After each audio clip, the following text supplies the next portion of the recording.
మోదకుడు, సహాయకుడు సూచించిన దిశగా నడుస్తున్నాడు నంది. యువరాణి లాలస అతని దగ్గరగా ఉండే ప్రయత్నంలో వేగంగా అడుగులు వేస్తోంది. ఎత్తుగా దట్టంగా పెరిగిన మహావృక్షాలు సూర్యకాంతిని అడ్డుకునే ప్రయత్నం చేస్తున్నాయి. నంది ముళ్ల పొదల మధ్య ఆగి లాలస వైపు చూస్తూ చిరునవ్వు నవ్వాడు. నలుగురు నడిచే దారి మనకు ప్రమాదం. అందుకే ముళ్ళదారిలో రాళ్ల మధ్య తీసుకువెళ్తున్నాను.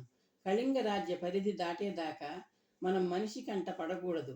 మీరు నాతో ఉన్నారనే అనుమానం ఉలూకుడిలో పుట్టకపోదు. ఎవరో ఒకరు నోరు జారుతారు. వాళ్ళు వాళ్ళు మనల్ని వెంటాడుతారంటారా? లాలస అనుమానం వ్యక్తం చేసింది. ఉలూకుడికి, యువరాజుకి కావలసింది నేను కాదు, మీరు. తప్పకుండా వెంటాడుతారు. నలుదిశలా వేటాడుతారు. మనిషి అంత సులభంగా ఓటమిని అంగీకరించడు. మోదకుడు చెప్పినట్టుగా చీకటి పడేసరికి మనం క్షీరసాగరం అనే పట్టణం చేరుకుంటాం. అది కళింగ రాజ్యంలోనిది. కళింగరత్న తమ రాజ్యంలోని గ్రామాలలో, పట్టణాలలో, నగరాలలో తన సైనికులను, రక్షకులను అప్రమత్తం చేస్తాడు. అశ్విక భటుల ద్వారా మన పలాయనం గురించి జనవాసాలకు తెలియజేయబడుతుంది. జనావాసాలలో ప్రవేశించే అవకాశం మనకు లేదు. మన ప్రయాణం కొండలలో, కోనలలో సాగాల్సిందే, నంది వివరించాడు. లాలస బెదురుచూపులు చూసింది. అంతఃపుర కన్య. రాళ్ళు, ముళ్ళు, కొండలు, కోనలు, పాదాలు బొబ్బలెక్కే నడక, కాళ్ళు పట్టివేసే పరుగు, తెలియని సౌకుమార్యం. నంది చిరునవ్వుతో ఆమె వైపు చూశాడు. భయపడకండి, సురక్షితంగా అంతఃపురానికి చేరుస్తాను. మీకు దాపురించిన అపాయంతో, కష్టంతో పోలిస్తే ఈ దుర్గమ మార్గ ప్రయాణం ఎంత? అవును, లాలస ధైర్యంగా అంది. గబగబా పరుగులు తీస్తున్న సెలయేటి సవ్వడి వింటూ అటువైపు అడుగులు వేశాడు నంది. మెలికలు తిరుగుతూ ఏటవాలుగా ప్రవహించుకుపోతున్న సెలయేటి సమీపంలో పచ్చిక మీద కూర్చోమన్నట్టు ఆమె వైపు చూశాడు. లాలస మెత్తటి పచ్చిక మీద కూర్చుంది. ఇద్దరూ చేతులు, ముఖాలు కడుక్కున్నారు. అపరంజి వేసిన మారువేషం ఛాయలు రాకుమారి లాలస ముఖం మీద అక్కడక్కడ నల్లటి మరకల్లా ఉన్నాయి.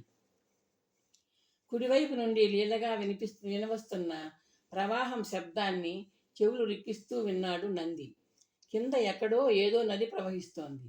సెలయేరు ఆ నదీ సంగమం కోసం గురకలు పెడుతూ వెళ్తోంది. అపరంజి కట్టి తెచ్చిన మూట విప్పాడు నంది. రొట్టెలు, 2 రంగుల్లో ఉన్న 2 రకాల పచ్చళ్ళు. నంది అటూ ఇటూ చూశాడు. దగ్గరలో ఉన్న మోదుగ చెట్టు తన ఆకుల్ని కోసుకోమని ఆహ్వానిస్తూ కనిపించింది. నంది లేచి వెళ్ళి వెడల్పుగా లేతగా మెరుస్తున్న మోదుగాకుల్ని తెంపి తెచ్చాడు. ఆకుల్ని నీటిలో తడిపి పచ్చిక మీద విస్తర్లలా గుండ్రంగా పేర్చాడు. రొట్టెల్ని, పచ్చళ్ళని విస్తర్లలో వడ్డించాడు. ఇద్దరూ ఆకలిగా తినడం ప్రారంభించారు. సామాన్యులు తినే తిండి ఇంత రుచిగా ఉంటుందని నాకు తెలీదు. అపరంజి ఇంట్లో అడుగు పెట్టాకే తెలిసింది, లాలస తృప్తిగా ఆరగిస్తూ అంది. మీది బంగారు పళ్ళాలలో భోజనం, బంగారు పళ్ళెం ఆహారం రుచిని పెంచదు. విస్తర్లు అలా కాదు. పచ్చి మోదుగ ఆకులు ఆహారానికి ఒక రకమైన సువాసనను, రుచిని ఇస్తాయి. మర్రి ఆకులు అంతే. అవి అందించే సువాసన, రుచి మరో రకంగా ఉంటాయి. తామరాకుల్లో వడ్డించుకొని తింటే ఓ ప్రత్యేకమైన రుచి, వాసన ఆకలిని పెంచుతాయి. ఇంకా అరిటాకు భోజనం అద్భుతం. గడ్డ పెరుగన్నం కానీ, మీగడ పెరుగన్నం కానీ తింటే అరిటాకుల్లో వడ్డించుకొని తినాలి. ఓహ్, ఇవన్నీ మీకు ఎలా తెలుసు? లాలస కుతూహలంగా అడిగింది. అమ్మ చేతి వంట, అమ్మ చేతి వడ్డన.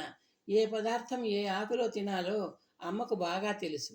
మోదుగా, మర్రి, తామర, అరటి ఆకులలో మాకు రుచులు చూపించేది. ఇప్పుడు కూడానా? లాలస అడిగింది.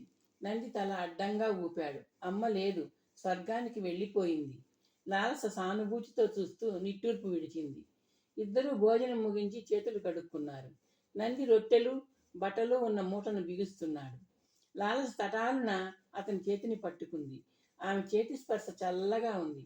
ఆమె చేతి మీద నుంచి చూపులను ఆమె ముఖం పైకి మళ్లించాడు నంది. వింటున్నారా? లాలస కంఠం కొద్దిగా వణికింది. నంది చెవులు రిక్కించాడు. గుర్రాల డెక్కల చప్పుడు, సెలయేటి గలగలకు డెక్కల చప్పుడు తాళం వేస్తోంది. నంది చివాలన పైకి లేచాడు. ఏటవాలు ప్రాంతం నుండి కొద్ది దూరం పైకి పరిగెట్టాడు. బోర్లా పడుకొని తల పైకెత్తి చూస్తూ ఉండిపోయాడు. డెక్కల చప్పుడు దగ్గరగా వస్తోంది. గుర్రాల కాళ్ళు కనిపిస్తున్నాయి. కొన్ని క్షణాల్లో గుర్రాలు అధిరోహించిన అస్తికులు కనిపిస్తున్నారు తమ వైపే వస్తూ. నంది జాగ్రత్తగా వంగి లాలస దగ్గరగా పరిగెట్టాడు. మూట అందుకున్నాడు. అస్తిక భటులు అన్వేషిస్తూ ఇటువైపే వస్తున్నారు. మా మన కోసమేనా? లాలస కూర్చున్న చోటు నుండి లేస్తూ అంది. అస్తిక భటుల ముందు వస్తున్న ఉలూకుడు మన కోసమే అని చెప్తున్నాడు. ఎలాగా?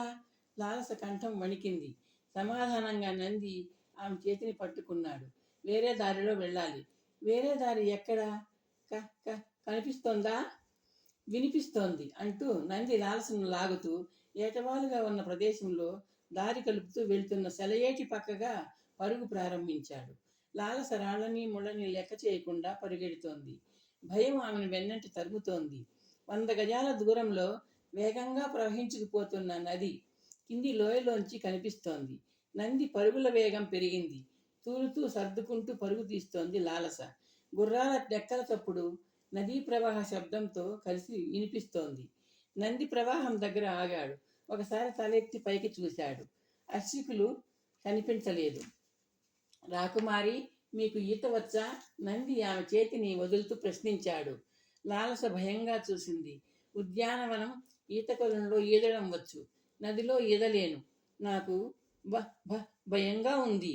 నంది మాట్లాడకుండా తన నుడుము చుట్టూ ఉన్న పొడుగాటి ఉత్తరీయాన్ని తీశాడు. దాని తాడులాగా మెలిపెట్టాడు. వీపు మీదుగా 2 చేతుల కింద నుండి 2 కొసల్ని తన ముందు వైపు తీసుకెళ్లి గట్టిగా కలిపి ముడివేశాడు. వర్తులాకారంలో ఆయన ఉత్తరీయం ముడివేసిన భాగాన్ని తల మీదుగా తన వైపు మీదకు వేసుకున్నాడు. చేతులు కింది భాగాల నుండి భుజాల మీదుగా నంది వీపు మీద వాలిన ఉత్తరీయాన్ని లాలస అర్థం కానట్లు చూస్తోంది. రాకుమారి, నేను నదిలోకి దిగి బోర్లా పడుకుంటాను. నా వీపు మీద కూర్చొని ఉత్తరీయాన్ని పగ్గంలా పట్టుకోండి. దేనికి? నదిలో ఈదుతూ మిమ్మల్ని తీసుకెళ్తాను అన్నట్లు మీకు అశ్వారోహణం తెలుసుగా? తెలుసు. మంచిది. అశ్వం మీద కూర్చున్నట్టు నా మీద కూర్చోండి. కళ్ళెం పట్టుకున్నట్టు నా ఉత్తరీయాన్ని పట్టుకోండి. కింద మీ 2 పాదాలు మెలిపెట్టు. మీ వీపు మీద కూర్చోవడమా? లాలస కంఠం వణికింది. భయపడకండి, ఆలోచించకండి. ఇది ప్రాణరక్షణ కార్యక్రమం. తప్పు లేదు. నేను గజయ్యతగాణ్ణి. ఎన్ని గంటలైనా ఈదుతూ ఉండిపోగలను. సాయుధులైన ఆ అశ్వికుల కన్నా చాలా వేగంగా, అశ్వాన వేగాన్ని మించిన వేగంతో మనం జలప్రయాణం చేయగలం. నంది నదిలోకి దిగుతూ అన్నాడు. లాలస నిలుచున్న చోటే ఉండిపోయింది. నంది పరపురుషుడు. అతని వీపు మీద లాలస ఆలోచనలను గుర్రాల డెక్కల చప్పుడు కత్తిరించి వేసింది. అశ్వికులు వచ్చేస్తున్నారు. ఆలస్యం చేస్తే అపాయంలో పడతాం. రండి, నన్ను మనిషి అనుకోకండి. నదిలో కొట్టుకుపోతున్న ఎండు మోడు అనుకోండి. నంది నీళ్ల మీద బోర్లా పడుతూ అన్నాడు. పైనుండి భటుల కంఠాలు ఒక్కొక్కసారిగా ఆశ్చర్యంగా అరిచాయి. లాలస కంగారుగా చూసి నీటిని సమీపించింది. నంది భుజాల మీదుగా వీపు మీదికి సాగిన వస్త్రాన్ని పట్టుకుంది. ఒకసారి కళ్ళు మూసుకొని కామరూపాంబికను తలుచుకుంది. భయం ఆమెకు ధైర్యాన్ని ఇస్తోంది. ఎక్కండి.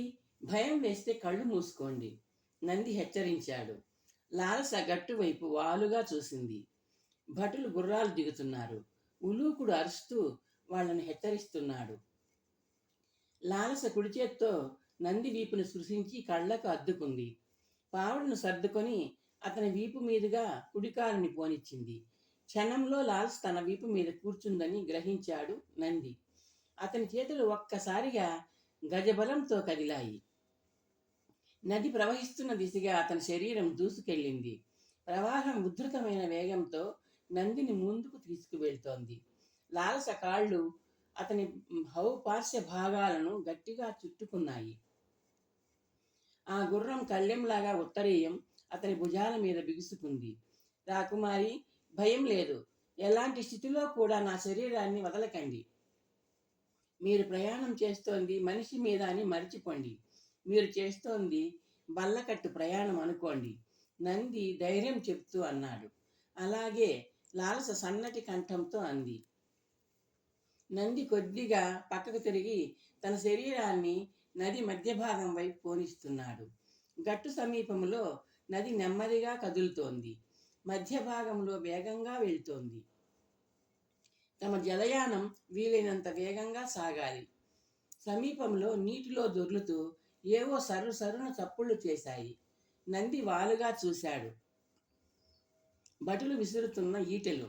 అవి తనను అందుకోలేవు. ఉన్నట్టుండి నంది ముఖం మీద చిరునవ్వు మెరిసింది. ఉన్నట్టుండి ప్రవాహం తన మార్చుకుంది. భటులు ఇప్పుడు తమను చూడడం లేదు. పల్లం వైపు దూసుకు వెళ్తున్న ప్రవాహంతమంత వేగంగా వాళ్ళు ప్రయాణం చేయలేరు. సూర్యుడు ఆకాశంలో ఎగబ్రాకుతున్నాడు. అది ఏ నదో తెలియదు గాని తిన్నగా ప్రవహించడం లేదు. కొండల్ని చీలుస్తూ, బండల్ని చుట్టేస్తూ, మెలికలు తిరుగుతూ, అనుక్షణము వేగం పుంజుకుంటూ పరిగెత్తుతూనే ఉంది. వంకర టింకర వాహిని. ఒకసారి సూర్యుడు కుడివైపు ఉంటాడు, కాసేపట్లో ఎడంవైపు ఉంటాడు. తను యథార్థానికి ఏ దిశగా ప్రయాణం చేస్తున్నాడో తేల్చుకోలేకపోతున్నాడు నంది. ఒక్కటి మాత్రం నిజం. తమను వేటాడే వాళ్ళు వెంటాడలేనంత దూరంలో, వెంటాడలేనంత వేగంతో ప్రయాణిస్తున్నాడు. నది మరో మలుపు తిరిగింది. నంది కళ్ళు చెదిరినట్టయ్యాయి. తన ముందు ప్రవాహం లేదు. నీళ్లు క్రిందికి దూకుతున్నాయి. 20 అడుగుల దూరంలో జలపాతం. ఎంత లోతుందో దూకితే గాని తెలియదు. దూకకుండా ఆగే శక్తి లేదు. తనిప్పుడు నదీ తరంగ హస్తాలతో బంధింపబడి ఉన్నాడు. రాకుమారి, జలపాతాన్ని సమీపిస్తున్నాం. గట్టిగా జాగ్రత్తగా పట్టుకోండి. భయపడకండి. కళ్ళు మూసుకోండి. నంది బిగ్గరగా అరుస్తూ హెచ్చరించాడు. లాలస కాళ్ళు అతని చుట్టూ మోకుల్లా బిగుసుకున్నాయి. ముందు వైపు తీక్షణతో ఉడుకుతున్న నదిని చూస్తూ లాలస కళ్ళు గట్టిగా మూసుకుంది. మరుక్షణం సమతలంగా ప్రవహిస్తున్న నది జలపాతంగా మారిపోయింది. నందిని, లాలసను తనతో దాచుకుంటూ ప్రవాహం కళ్ళు తిరిగే వేగంతో కిందకు దూకింది. నంది తల విదిల్చుతూ కళ్ళు తెరిచాడు. కిందకి దూకి సుళ్ళు తిరుగుతున్న నీటిలో తేలుతున్నాడు అతను. శక్తిని కూడా తీసుకుంటూ ప్రవాహ దిశలో కదిలాడు. కాసేపట్లో సమప్రవాహ ప్రదేశాన్ని చేరుకున్నాడు. తన వీపు మీదున్న లాలస శరీరంలో చలనం లేదు. రాకుమారి, నంది పిలిచాడు. సమాధానంగా ఆమె చేతులు కదిలాయి. ఇప్పుడు ఆమె చేతులు తన మెడను చుట్టినట్టు గుర్తించాడు నంది. ఆమె శరీరం తన వీపుని సమాంతరంగా అంటిపెట్టుకుని ఉంది. జలపాతం భయంతో లాలస తనను గట్టిగా పట్టుకుని తన మీదికి వాలిపోయినట్టుంది. ఒక విధంగా ఆమె మంచి పనే చేసింది. భయం ఆమెను సమయస్ఫూర్తితో వ్యవహరించేలా చేసింది. అది సంకల్పిత చర్య కూడా కావచ్చు. కొంచెం దూరంలో సమతలంగా ఉన్న బండరాతిని ప్రదక్షిణం చేస్తూ వెళ్తున్నాయి నీళ్లు. నంది నెమ్మదిగా ఆ బండరాతి మీదకు చేరుకున్నాడు. ఊపిరితిత్తుల నిండుగా గాలి పీల్చుకుంటూ కాసేపు బోర్లా పడుకుని ఉండిపోయాడు. జలపాతంలో పడటం తనను అలసిపోయేలా చేసింది. రాకుమారి గారు, లేవండి, కాసేపు విశ్రాంతి, మెల్లగా అన్నాడు. లాలసలో కదలిక ప్రారంభమైంది. తడిసిన వస్త్రాలు ఆరేదాకా నంది, లాలస బండరాతి మీద కూర్చుండిపోయారు. అప్పటికే నడినెత్తి మీదకు చేరిన సూర్యుడి తాపం వాళ్ళ వస్త్రాలను త్వరగానే ఆర్పివేసింది. నంది లాలస వైపు మెల్పుగా చూశాడు. యువరాణి, నదీ ప్రవాహంలో ధైర్యంగా ప్రవర్తించారు. శరీరావయవాలు వణికిపోకుండా దృఢంగా పట్టుకున్నారు. నది మనల్ని ఎటు తీసుకువెళ్తుందో, ఏ రాజ్యానికి చేరవేస్తుందో తెలీదు. సాయుధ అశ్వికులు వెంటాడుతున్న ఈ స్థితిలో నేల మీద ప్రయాణం సురక్షితం కాదు. చీకటి పడేదాకా మనం జలయానమే చేద్దాం. ఏమంటారు? నాది ఒక కోరిక. రాకుమారి లాలస అతని వైపు చూస్తూ అంది. తడిసిన శిరోజాలు ఆమె ముఖాన్ని ఇముడ్చుకున్న నల్లటి చట్రంలా ఉన్నాయి. చెప్పండి. నన్ను రాకుమారి అని, రాజకుమారి గారు అని సంబోధించకండి. లాలస అంటూ పేరు పెట్టి పిలవండి. నేనిప్పుడు అపాయంలో ఉన్న ఆశ్రితురాలిని. నంది ఆమె కళ్ళలోకి నిదానించి చూశాడు. యువరాణి వారి కోరిక ఆజ్ఞి, కాదనలేం. అలాగే అయితే నాది ఒక నిబంధన. నన్ను మీరు అనకూడదు, నువ్వు అనాలి, నంది అనాలి. అప్పుడు ఇద్దరం సమానమా? లాలస అందుకుంటూ అంది. నంది నవ్వుతూ తలెత్తి సూర్యుడి వైపు చూశాడు. నీటిలోకి జారి బోర్లా తిరిగాడు. బల్లకట్టును అధిరోహించు అన్నాడు నవ్వుతూ. నిన్ను నిన్ను నరవాహనంగా చేసుకోవాల్సి వస్తుందని ఊహించలేదు. లాలస కంఠం జీరగా ధ్వనించింది. అందుకు విచారాన్ని, ధన్యవాదాలని వ్యక్తం చేసే సమయం ముందుంది. చీకటి పడేలోగా సురక్షిత ప్రదేశం చేరుకోవాలి, నంది హెచ్చరించాడు. లాలస లేచి అతని వైపు కదిలింది. నంది తన శరీరాన్ని నదీజల ప్రవాహానికి అప్పగించి వేసి తల కొద్దిగా పైకెత్తి చేతుల్ని నెమ్మదిగా అలవోకగా కదిలిస్తూ ఉండిపోయాడు. చెరువులో లాగా, కొలనులో లాగా చేతులు కాళ్ళు ఉపయోగిస్తూ భుజబలంతో ఈత కొట్టాల్సిన అవసరం నదిలో లేదు. ఎండిపోయిన గెడకరలా ఉంటే చాలు, ప్రవాహమే తనతో తీసుకెళ్తుంది. హఠాత్తుగా అడ్డు వచ్చే మలుపుల కోసం, జలపాతాల కోసం నంది కళ్ళు జాగ్రత్తగా అప్రమత్తంగా గమనిస్తున్నాయి. ఒక ఆశ్చర్యకరము, ఆనందకరము అయిన అంశం ఏమిటంటే, ఉదయం నుండి సాగిన జలయానంలో నదిలో ఎక్కడా తాబేళ్లు, చేపలు తప్ప మొసళ్ళు కనిపించలేదు. మొసళ్ళు లేకపోవడం ఆశ్చర్యాన్ని కలిగిస్తోంది, తమ అదృష్టాన్ని తెలియజేస్తోంది. పశ్చిమం వైపు వాలుతున్న సూర్యుడు ఇప్పుడు కుడివైపు ఉన్నాడు. అంటే తమ ప్రయాణం దక్షిణం వైపు సాగుతోంది. నింగిలో సూర్యుడు నీటిలో ప్రయాణిస్తున్న తమ కంటే వేగంగా ప్రయాణం చేస్తున్నాడు. ఇప్పుడు ఆయన ఎడమవైపు నుండి తమను చూస్తున్నాడు. అంటే ప్రయాణం ఇప్పుడు ఉత్తర దిశగా సాగుతోందన్నమాట. తనకు తెలియకుండానే నది ఎప్పుడో ఎక్కడో మలుపు తిరిగింది. ఇంతకీ ఇది నదా, నదమా? నది పడమర నుండి తూర్పుగా ప్రవహిస్తుంది. నదం తూర్పు నుండి పడమర దిక్కుగా పరుగులు తీస్తుంది. తను ఎవరో, ఎక్కడికి వెళ్తుందో ప్రవాహమే చెప్పాలి. లాలస శరీరం నెమ్మదిగా తన మీదికి వాళ్తున్నట్టు గుర్తించాడు నంది. అలసట, ఎండ, వేడిమి ఆమెను నిద్రలోకి నెట్టివేస్తున్నాయి. ఆమె చేతులు అసంకల్పితంగా తన మెడను చుట్టుకుంటున్నాయి. తన పొట్ట కింది భాగంలో ఆమె పాదాలు ఒకదాన్ని ఒకటి పెనవేసుకున్నట్లున్నాయి. ఆపద మనుషుల మధ్య దూరాన్ని తేలికగా చెరిపివేస్తుంది. ఒక విధంగా ఆపద ఆప్యాయతల కన్నా బలమైంది. లాలస వదులుతున్న ఊపిరి అతని మెడని వెచ్చగా స్పృశిస్తోంది. సూర్యాస్తమయం కావస్తోంది. నంది నది గట్ల వైపు పరిశీలనగా చూస్తున్నాడు. రాత్రికి ఆశ్రయం ఇచ్చే సురక్షిత ప్రదేశం కోసం అతని కళ్ళు అన్వేషిస్తున్నాయి. మలుపు తిరిగిన నది వేగం ఉన్నట్టుండి తగ్గింది. నంది ముందుకు చూశాడు. కొంచెం దూరంలో నది రెండుగా చీలి రాళ్ల గుట్టలతో, చెట్లతో దట్టంగా ఉన్న ప్రదేశాన్ని మధ్యలో ఉంచుకుంటూ ఒద్దికగా చీలి వెళ్తోంది. నది మధ్యలో ద్వీపకల్పం తమ కోసమే అన్నట్టు సిద్ధంగా ఉంది. నంది చేతులు కాళ్ళు అసంకల్పితంగా కదిలాయి. అనువైన సురక్షితమైన విశ్రాంతి స్థలం, విడిది తన ముందు వేచి చూస్తోంది.